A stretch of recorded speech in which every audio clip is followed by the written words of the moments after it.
오늘 설교의 본문이 되는 이 본문 앞에 이야기들은 사실은 설명하지 않아도 잘 알 수 있을 정도의 유명한 내용들입니다. 그래서 이 축복, 오늘 보는 것은 이삭이 자기 아들 야곱에게 축복하는 장면인데, 아들 이삭이 축복할 때 그냥 하는 것이 아니라 그 앞에 여러 가지 일들이 있는데 그거를 다 설명하는 것은 사실 별로 여의치가 않습니다. 왜냐하면 이 앞에 있는 본문에 이삭이 눈이 흐려서 더 이상은 사람을 잘 알아보지 못했다라고 이제 돼 있어요. 그래서 이삭이 눈이 어두웠어요. 그러니까 누군지를 분별하지 못하죠. 그런 와중에 아버지가 가장 사랑하던 아들인 에서에게 축복을 마음껏 해주고 싶은데, 에서에게 축복하기 전에 에서가 원래 사냥을 좋아하니까 사냥감을 가져오면 그걸 내가 먹고 너에게 마음껏 축복해 주겠다, 그 얘기를 엄마, 자기 부인인 리브가가 들었죠. 그래서 리브가가 그 축복을 가로채게 되죠. 아들, 큰 아들보다도 작은 아들을 사랑했던 엄마, 그래서 작은 아들에게 그 큰 아들의 축복을 대신 가로채게 하기 위해서, 큰 아들은 몸에 털이 많았으니까 염소를 잡아서 염소 털을 여기 손에다가 다 붙이고 목의 부드러운 부분에다 다 붙여서 아버지가 만져봤을 때 큰 아들이구나 라고 착각할 수 있게끔 아들에게 변장을 다 시키고, 작은 아들 야곱은 사냥을 좋아하지 않고 집에만 있는 걸 좋아하는데 큰 아들은 사냥을 좋아하니까 아버지가 뭘 먹을 때 사냥감을 먹는 거하고 집에서 기른 염소를 먹을 때 분명히 다르니까 사냥감을 먹는 것을 잘 알고 있기 때문에 큰 아들이 잡아온 것인 양 염소를 잡아서 염소를 요리를 잘 해가지고 입맛을 속이기도 하고, 그리고 세 번째는 그 아들 에서가 입고 있던 옷이 있는데 그 옷이 왜 중요하냐면, 그 에서가 입었던 그 옷이 사람마다 냄새가 나니까 그것을 입혀서 큰아들인 양 착각하게 만들어서 큰아들의 축복을 가로채게 만들죠. 그렇기 때문에 사실은 오늘 설교를 할 때 여러 가지를 많이 생각해야 됩니다. 그런데 그거는 다 신학적인 논쟁이거든요. 예를 들어서 형의 축복을 가로챘으면 그 축복이 정당한 것이냐 라고 하는 신학적 논쟁이 가능하고, 에서가 얼마나 억울하냐, 그것도 역시 신학적 논쟁이 가능하고, 그리고 왜 한 배에서 낳는데 아빠인 이삭은 에서만 사랑하고 엄마인 리브가는 왜 야곱만 사랑해가지고 이런 일들이 벌어지느냐 라고 하는 편의 문제를까지 해서 여러 가지 많이 다툴 수 있는 여지들이 많이 남아있죠.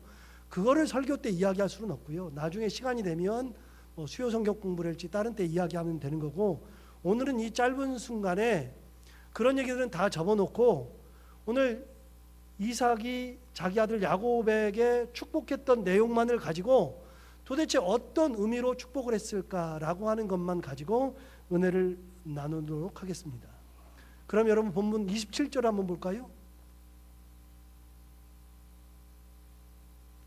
27절을 보시면, 그가 가까이 가서 그에게 입 맞추니 아버지가 그의 옷에 향취를 맡고 그에게 축복하여 이르되, 내 아들의 향취는 여호와께서 주신 밭에 복 주신 밭의 향취로다, 이렇게 되어 있죠. 여러분, 이 말은 뭐냐면 야곱이 아버지를 속이기 위해서, 그의 부인인 리브가가 자기 남편을 속이기 위해서 누구 옷을 입혔냐면 야곱에게 에서의 옷을 입혔단 말이죠. 에서의 옷을 입히고 들어갔는데 아버지가 손을 만져보고 목을 만져보니까 털이 있어요. 내 아들이 맞네. 그래서 맞다고 얘기해요. 맞다고 얘기는 하지만 음성을 들어보니까 이게 야곱이거든요. 그러니까 뭐라 그러냐면, 네 음성을 들으면 야곱인데 어떻게 이 몸을 만져보니까 에서냐, 그런 말이 나와요. 그러니까 그렇게 해서 속아서 축복을 할 때 엄마가 완전히 범죄하기 위해서 그 아들 야곱에게 에서의 옷을 입히고 들어갔죠. 여러분, 에서의 옷이 왜 중요하냐면 사람마다 옷의 냄새가 다 배잖아요. 냄새는요, 사람이 여기 지금 많은 사람들이 앉아있지만 냄새는요 사람마다 고유한 독특한 냄새가 반드시 납니다. 남자와 여자의 냄새가 다르고요, 어린아이와 젊은 사람과 연세 드신 분들의 냄새가 다 다릅니다. 혼자 사시는 분의 냄새와 같이 사는 분의 냄새가 다르고요, 희한하게 사람들마다 향내가 다 다르거든요. 실제로 달라요. 여러분, 에서는 에서만의 고유한 냄새가 있는데 그 옷이 에서의 옷에 다 배어 있거든요. 그러니까 이삭이 딱 아들의 냄새를 딱 맡아보니까 그 냄새가 자기 큰아들 냄새가 딱 나거든요. 그래서 이 얘기를 하는 겁니다. 27절 다시 읽어보세요. 이렇게 돼 있죠. 그가 가까이 가서 그에게 입맞추니 아버지가 그의 옷의 향취를 맡고 그에게 축복하여 이르되 내 아들의 향취는 여호와께서 복 주신 밭의 향취로다 라고 얘기하잖아요. 그 아들의 옷의 향취를 맡아봤어요. 맡아봤더니 자기 아들 에서의 냄새가 나는 거죠. 여러분, 그렇게 자기 아들의 냄새가 났을 때 뭐라 그랬냐면, 맨 뒤에 뭐라 그랬냐면 내 아들의 향취는 여호와께서 복 주신 밭의 향취로다 라고 말했는데, 여러분, 밭의 향취가 뭐예요? 이삭이 평생을 살면서 자기가 밭에 나가서 일도 하고 양도 치고 그랬는데 밭에서 나는 냄새가 있거든요. 풀냄새가 있잖아요. 여러분, 각 꽃마다 냄새가 다 다르고요. 음식마다 냄새가 다 다르고요. 사람마다 냄새가 다 다르고요. 봄철에 피어나는 향긋한 냄새가 있잖아요. 풀냄새가. 그래서 우리 동요 중에 풀냄새 피어나는 잔디에 누워 이런 노래 있잖아요. 풀냄새가 진짜 있거든요. 봄의 냄새가 있고 여름의 냄새가 있고 다 계절마다 냄새가 다 다른데, 이삭이 지금까지 살면서 맡았던 냄새 중에 가장 좋은 냄새가 뭐냐면 밭에서 나는 풀냄새거든요. 왜요? 양을 쳤잖아요. 양을 치러 다녔는데, 여러분, 양을 치러 다닐 때 가장 좋은 게 뭐예요? 풀이죠. 직감적으로 풀냄새를 기억하고 있는 거예요. 그래서 어느 쪽에서 바람이 불 때 저기서 풀냄새가 나네. 그러면 양을 몰고 가면 거기에 풀이 있거든요. 그러니까 양을 치는 사람에게 있어서는 가장 좋은 냄새가 뭐냐? 풀냄새예요. 그게 그렇게 좋을 수가 없어요. 그래서 아들에게 나는 냄새가 무슨 냄새라고요? 하나님의 여호와께서 주시는 밭의 향기다. 너무나도 기분이 좋았어요. 아들의 그 냄새를 맡으면서 기분이 너무나도 좋아서 마음껏 축복하고 싶죠. 드디어 축복하는 장면이 나옵니다. 28절 보면 축복하는 장면이 나오는데 이렇게 되어 있습니다. 하나님은 하늘의 이슬과 땅의 기름짐이며 풍성한 곡식과 포도주를 내게 주시기를 원하노라. 이렇게 되어 있죠. 여러분, 축복을 하는데 아들에게 마음껏 축복하는데 처음 말이 뭐냐면 하나님은으로 시작하죠. 자식에게 축복할 때 네가 이런 사람이 되었으면 좋겠다, 되어야 된다, 이렇게 되거라가 아니라 첫 말이 뭐냐? 하나님은 하늘의 이슬과 땅의 기름짐이다 라고 이야기하죠. 이게 뭐예요? 야곱이 생각할 때는 하나님부터 우리가 제대로 알아야 되는데, 하나님이 어떤 분이냐면 하늘의 이슬이고 땅의 기름짐이에요. 여러분, 이게 왜 중요하냐면 하늘의 이슬이 시와 때마다 제대로 내려와야지 은혜가 되는 거예요. 땅이 기름져야 되는 거예요. 하나님이 이슬로 땅의 기름짐으로 우리 인생에게 복 주셔야 되거든요.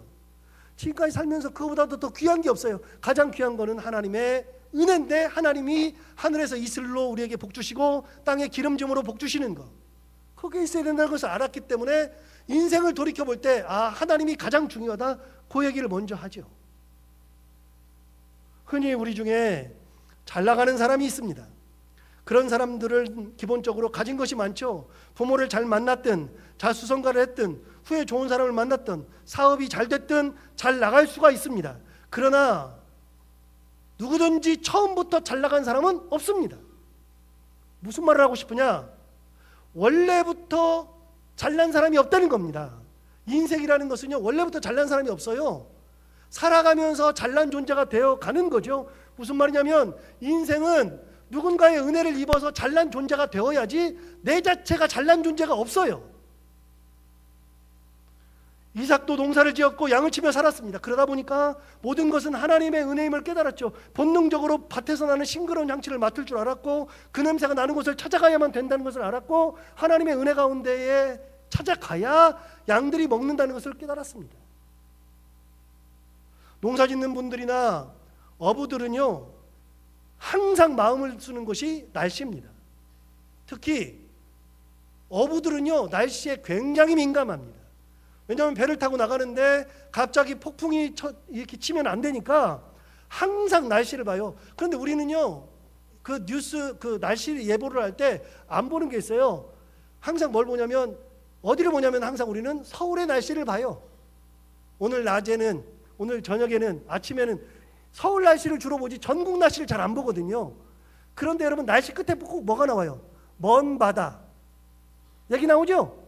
바다의 날씨를 꼭 얘기하죠. 파도 높이를 얘기하죠. 먼 바다가 2m에서 3m 그런 얘기를 하는데 우리는 그걸 눈여겨보지 않아요. 그런데 여러분 어부들은요 가장 많이 보는 게 먼 바다 얘기입니다. 날씨가 화창한데 어느 날 갑자기 좋지 않으면 예보에서 오늘 오후부터 갑자기 돌풍이 불고 소나기가 내리고 태풍이 온다 그러면 절대로 조업을 안 나가죠.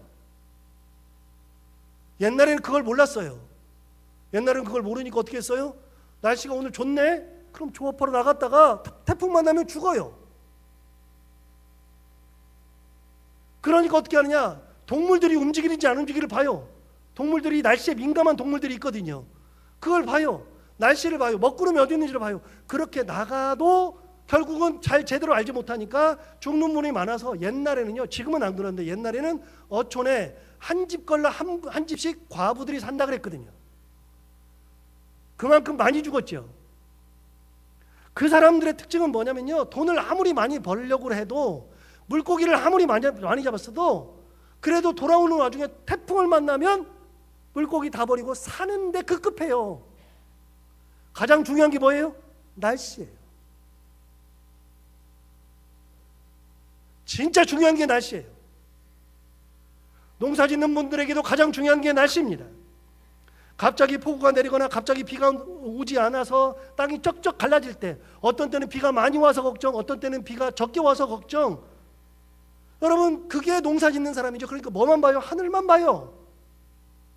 지금이야 예보가 잘 돼 있으니까 그렇고 관계시설이 잘 돼서 물도 끌어오기도 하고 그러지만 옛날에는 그게 안 됐거든요. 여러분 대책이 없습니다. 그래서 조선시대 때는요, 비가 오지 않으면 반드시 지내는 게 뭐죠? 우리 잘 아는 거 기우제 지냈죠. 근데 기우제를 누가 지내요? 농사 짓는 사람들이 기우제 지는 게 아니에요. 기우제 누가 지내요? 왕이 지냈습니다. 비가 오지 않는 것은 왕의 부덕의 소치입니다. 정치를 잘못해서입니다. 그래서 왕이 책임을 졌습니다. 비 오지 않는 것을 왕이 책임졌습니다. 그래서 왕이 기우제를 지내고 지방마다 관리들이 기우제를 지냈습니다. 여러분 그거 혹시 아세요? 기우제만 지낸 게 아니라요, 비가 너무 많이 왔을 때는 비 오지 말라고 제사 지내는 거 아세요? 그걸 뭐라 그래요? 아 모르시죠? 그래야 제가 있어야 되니까. 여러분 비 오지 말라고 지내는 제사는 기청제입니다. 기청제. 날씨가 맑게 해달라고 지내는 제사. 그런 거를 지내야지만 된다고 생각을 했었습니다. 여러분 농사 짓는 사람들은 직감으로 압니다.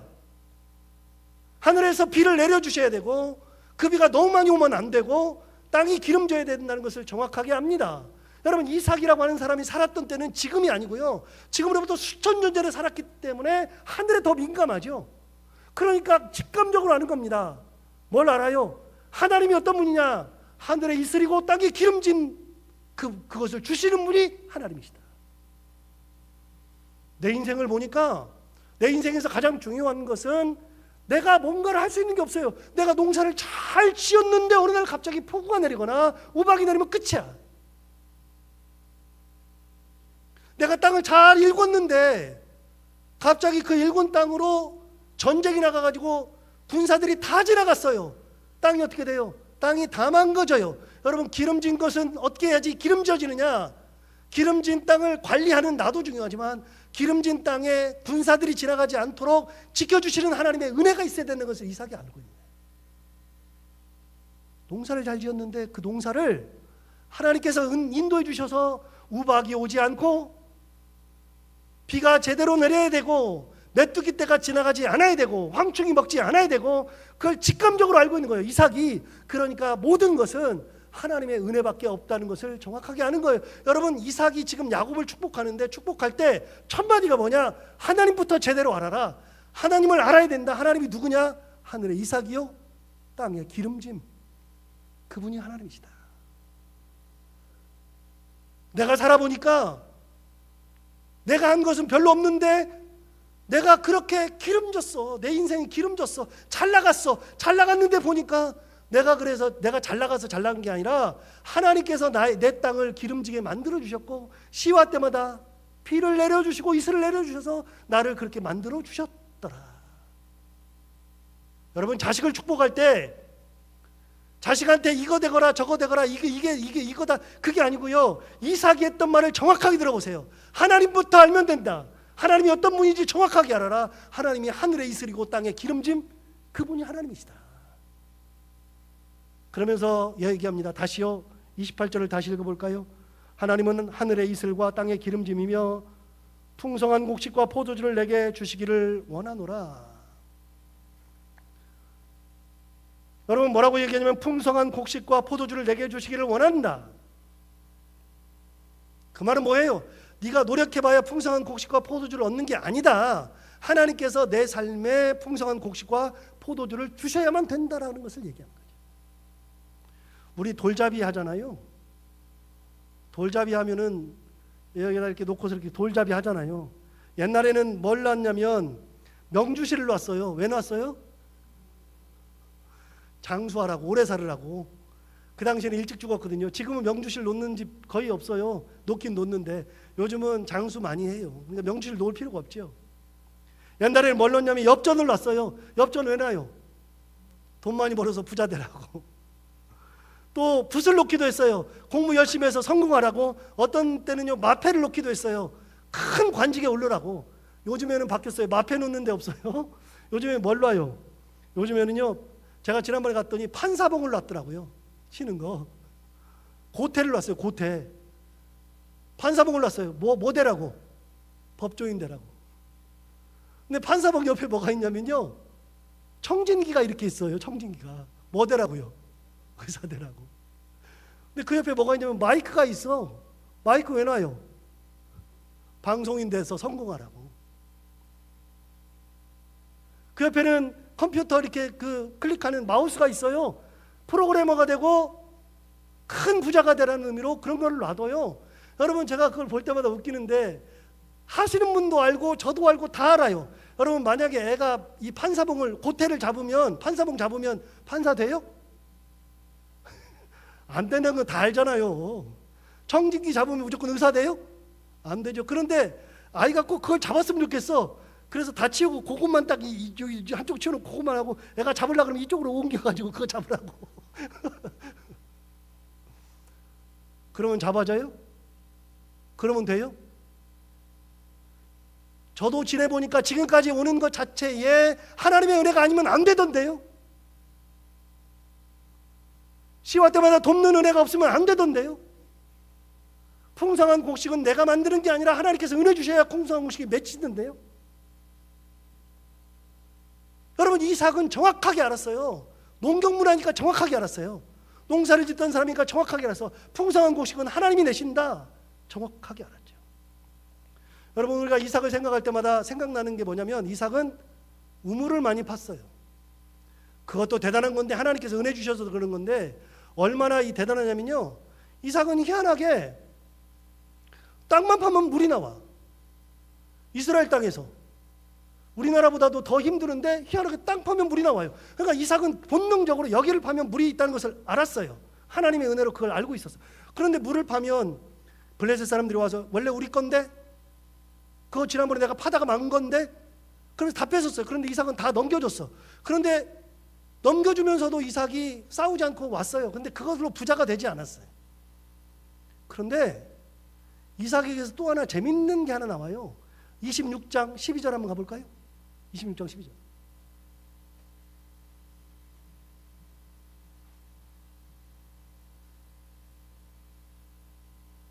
(26장 12절부터 15절까지를 보겠습니다. 12절 보겠습니다.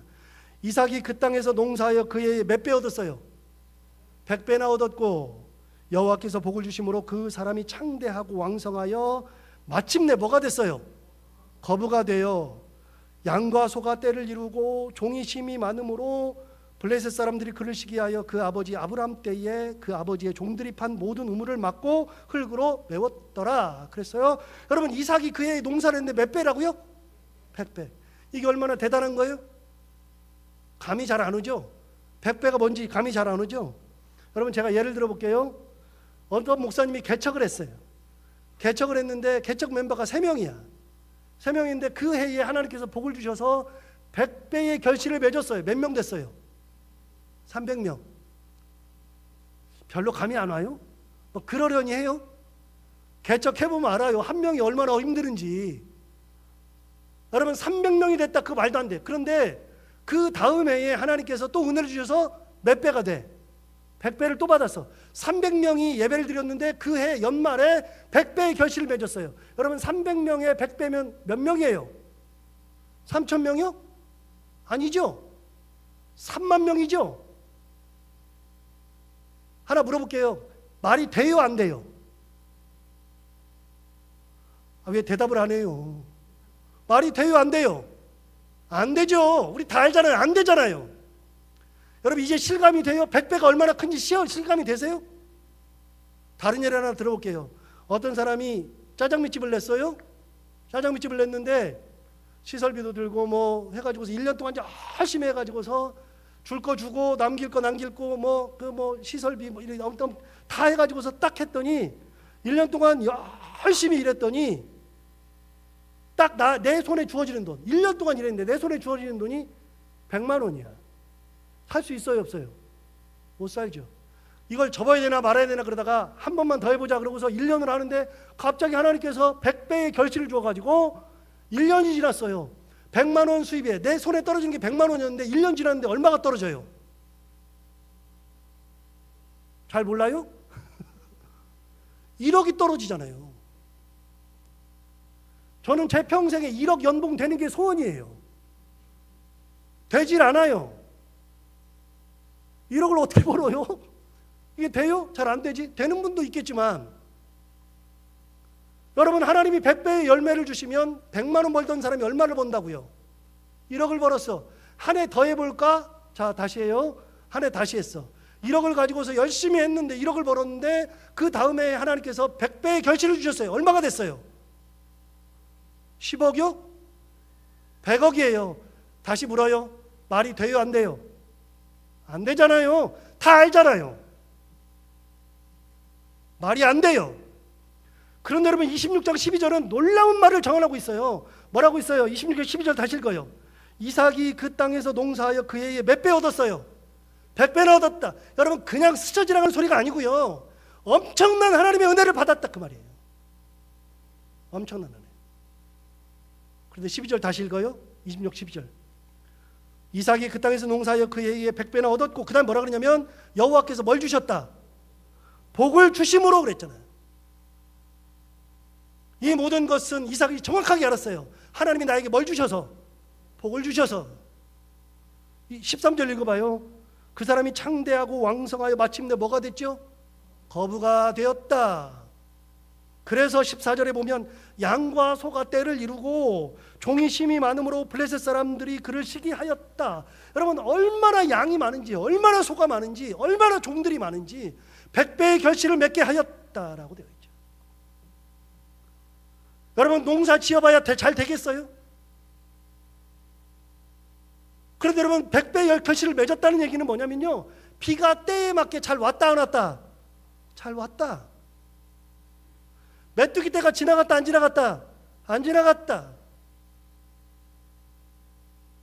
여러분 햇빛이 정확하게 적당하게 과일이나 곡식이 잘 되도록 만들었다. 그런데 희한하게 뿌려놓은 것이 다 잘 자라. 얼마나 농사를 잘 지어서요? 농사를 그렇게 잘 지어요? 여러분 아무리 농사를 잘 지어도 100배라는 것은 불가능한 얘기인데 지금 100배의 결실을 맺었다는 것은 무슨 말이죠? 하나님께서 은혜 주시지 않으면 안 된다. 여러분 이삭은 정확하게 알았어요. 내가 살아보니까 100배의 결실은 하나님께서 주시더라. 하나님께서 내 인생을 책임져 주셔야 되시더라. 나와 함께 하셔야 100배의 결실이 이루어지더라. 정확하게 아는 겁니다. 그렇게 인생을 살아보니까 가장 중요한 것은 하나님, 자기가 만난 하나님은, 이삭이 만난 하나님은 하늘의 이슬도 되시고 땅의 기름짐도 되시는 하나님. 그러니까 아들한테 축복할 때 뭔 얘기예요? 너 다른 거 신경 쓸 거 없어. 하나님을 정확하게 알면 돼. 하나님이 어떤 분이야? 하늘의 이슬이시고 땅의 기름짐이셔. 그 하나님이 뭘 주시느냐? 너에게 풍성한 곡식도 주시고 포도주도 주실 분이 하나님이시다. 내 인생을 보니까 하나님이 그렇게 하시더라. 여러분, 우리 인생이 그렇습니다. 하나님께서 그렇게 은혜를 베푸셔야만 하죠. 비록 지금 헐벗어도 하나님의 은혜가 있으면 되는 거고, 이삭의 인생이 그랬듯이 또한 이삭의 아버지 아브라함도 그랬습니다. 여러분, 이삭의 아버지인 아브라함은 어떤 일이 있었습니까? 이삭의 아버지인 아브라함도 75세에 하나님께서 하란에서 부르실 때 불렀습니다. 너는 너의 고향과 친척과 아버지의 집을 떠나 내가 내게 보여줄 땅으로 가라. 그러면서 75세에 불렀을 때 이삭은 별게 없었습니다. 그렇게 해서 가나안 땅에 들어와 사는데, 가나안 땅에 흉년이 들었죠. 흉년이 들었을 때 아브라함이 했던 방법이 뭐냐? 애굽으로 내려가는 겁니다. 애굽에 먹을 것이 많으니까 애굽으로 내려가서 애굽에서 먹을 것을 먹으려고 내려가서 보니까 먹을 것은 해결을 하는데 결정적인 문제가 생겼습니다. 갔더니 자기 아내가 너무나도 예뻐서 자기 부인이라 그러면 자기를 죽여버리고 아내만 데려갈 것이 분명하니까 먹을 걸 해결하러 갔는데, 먹을 것은 해결했는데 다른 것을 만났다 그랬잖아요. 생명이 위험한 것을 만났다 그랬잖아요. 생명이 경각에 달려 있을 때 자기 아내에게 했던 방법이 뭐냐? 당신은 이제부터 내 누이라고 해라. 그렇죠. 천하에 말이 안 되는 것을 했잖아요. 진짜 누이라 그랬더니 너무나 예뻐가지고 바로가 데려다가 자기 첩을 삼으려고 그랬습니다. 여러분, 그날 밤 지나면 이제는 바로의 첩이 됩니다. 근데 그날 밤을 지내려고 할 때 하나님께서 꿈에서 나타나셔서 바로에게 얘기하십니다. 그 여인에게 손대지 말아라. 여러분, 그 문제를 해결하신 분이 누구세요? 하나님이세요. 그런데 그것만 해결하신 게 아니고요, 하나님께서 바로의 마음을 어루만져가지고 바로가 아브라함이 떠날 때 뭘 주어요? 소떼를 엄청 주고요, 양떼를 엄청 주고요, 종을 엄청나게 주죠. 여러분, 먹을 것을 해결하려고 내려왔는데 어려움이 많았죠. 그 어려움 가운데에서 어떻게 하나 나는 인생 끝났다 싶은 그때에 하나님 역사하시니까 그 문제도 해결하지만 엄청난 재산을 주시는 분이 누구였습니까? 하나님이었습니다. 정확하잖아요. 100배의 결실을 맺게 하시는 분이 누구세요? 하나님이세요.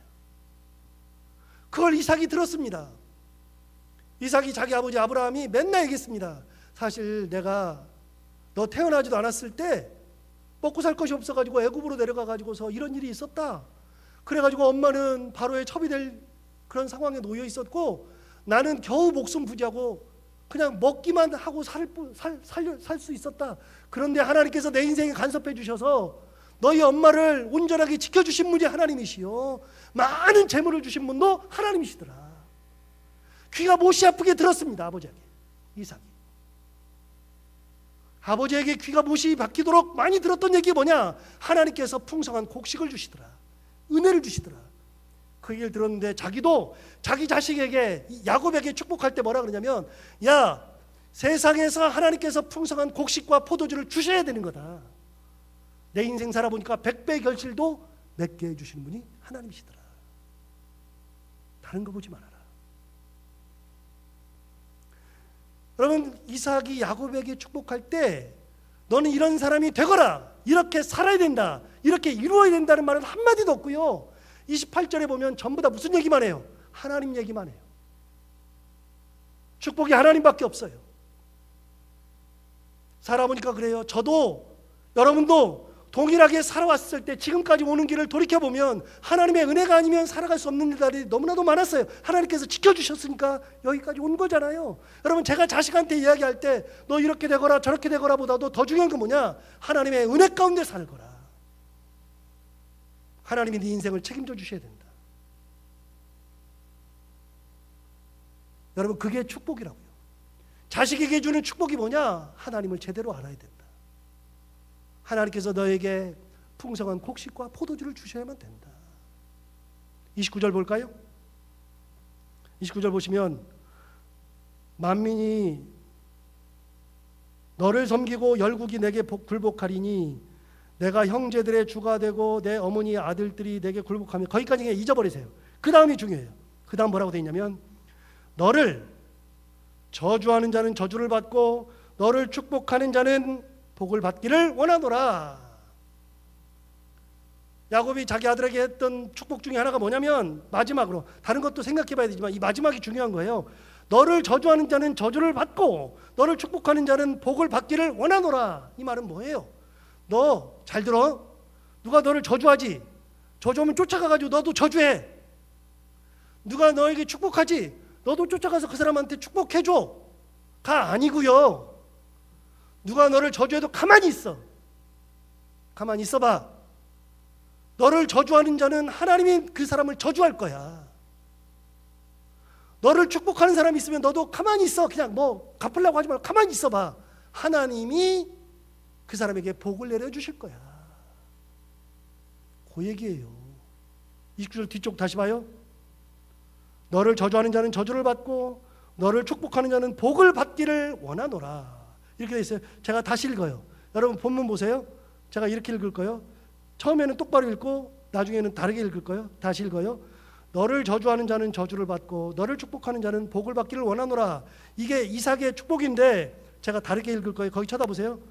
너를 저주하는 자는 끝까지 찾아가서 저주를 퍼붓고 너를 축복하는 자는 끝까지 쫓아가서 그 사람에게 복을 받기를 빌어주라 라고 돼 있어요. 여러분 야곱 보고 뭐 하라고요? 아무것도 하지 않아도 돼. 아무것도 하지 않아도 하나님이 저주하실 거야. 하나님이 복 내려주실 거야. 왜? 하나님이 널 사랑하니까. 내 인생을 보니까 그렇더라. 내 인생에 블레셋 사람들이 우물도 막고 여러 가지도 막 해가지고 내가 힘들 때 괴로울 때 그 사람들 저주한 적 없어. 그냥 나는 그냥 그 사람들한테 양보하고 그냥 떠났을 뿐이야. 또 가서 또 파면 또 그러면 또 가고. 그런데 하나님께서 은혜 주시니까 그 사람들이 나중에 찾아와가지고 나랑 화친 맺자 그러더라. 성경에 나와요.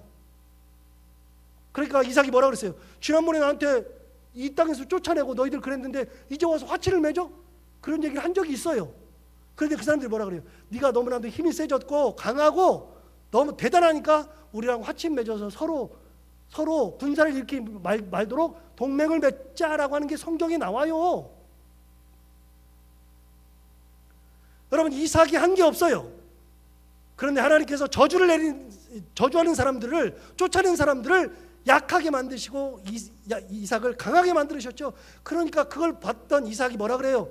너 누가 저주하거든 가만히 있어도 돼. 하나님이 다 저주하시더라. 네 인생 하나님께서 하시더라. 여러분 그런데 이 말씀 어디서 많이 보지 않았어요? 어딘가에 나오는데 저주하면 가만히 있어라. 하나님이 저주하실 거다. 축복하면 가만히 있어라. 하나님 복 주실 거다. 어디 나와요? 창세기 12장 3절에 나와요. 여러분 창세기 12장 한번 가볼까요?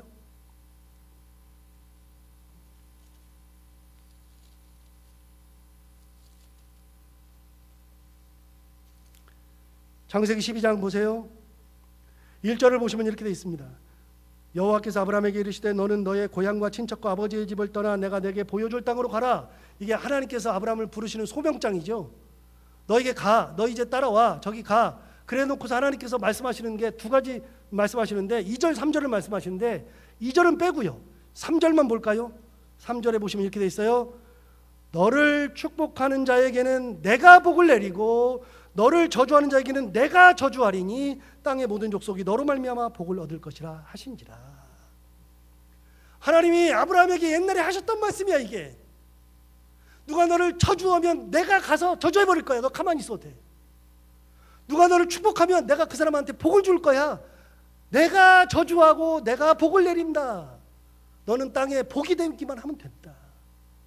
이삭이 들었어요. 아버지한테 귀가 못이 박히게 또 들었어요. 그때 하나님이 나를 부르셔서 그렇게 말씀하셨어. 너를 저주하는 자에게는 내가 저주를 내리고 너를 축복하는 자에게는 내가 복을 주리니. 하나님이 그러시더니 진짜 그렇게 하시더라. 내 인생도 그러더라. 너도 네 인생에서 이런 하나님과 동행했으면 좋겠다. 그게 오늘 창세기 27장 29절에 뒤에 있는 말씀이에요. 다시 한번 읽어볼까요?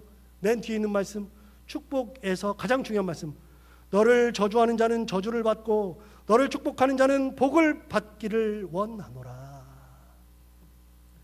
자, 이삭이 야곱에게 뭔 얘기했어요? 너는 하나님만 잘 붙들고 살면 돼.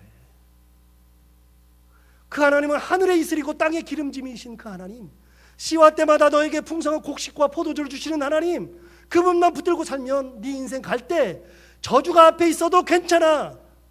누가 너를 힘들게 해도 괜찮아. 하나님께서 네 인생을 책임져서 가실 거니까. 이게 이삭의 축복이죠. 여러분, 여러분의 가정이, 여러분의 자녀들이 길을 갈 때, 우리 특히 자녀들이 길을 갈 때 하나님께서 그렇게 돌봐주셔야죠. 하나님께서 저주하는 자는 저주를 내리시고 축복하는 자에게는 복을 주셔서 그 사람이 더 우리 아이를 사랑하는 아이로 만들어주고 하나님의 은혜 가운데 살도 그런 은혜가 우리 가운데 있어야죠. 가정에도 가득하고 자녀에게도 가득하고. 이런 축복이 우리의 삶 가운데 가득한 귀한 삶을 살아가는 우리 모두가 다 되기를 바랍니다. 기도하겠습니다.